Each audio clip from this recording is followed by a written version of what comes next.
أعوذ بالله من الشيطان الرجيم. يحذر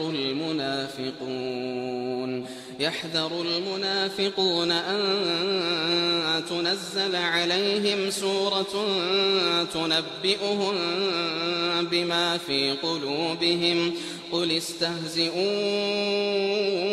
إن الله مخرج ما تحذرون ولئن سألتهم ليقولن إنما كنا نخوض ونلعب قل أبالله وآياته ورسوله كنتم تستهزئون قل أبالله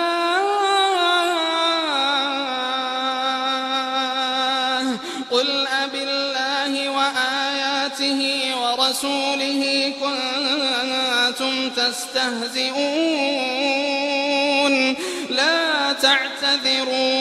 لا تعتذروا قد كفرتم بعد إيمانكم إن نعف عن طائفة منكم نعذب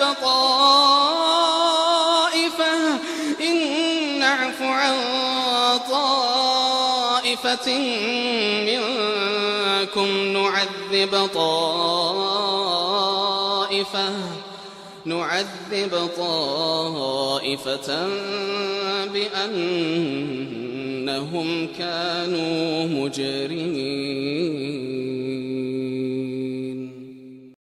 मुनाफिक डरते रहते हैं कि उनके बारे में कहीं कोई ऐसी सूरत न उतर आए कि उनके दिल की बातों को इन मुसलमानों पर जाहिर कर दे।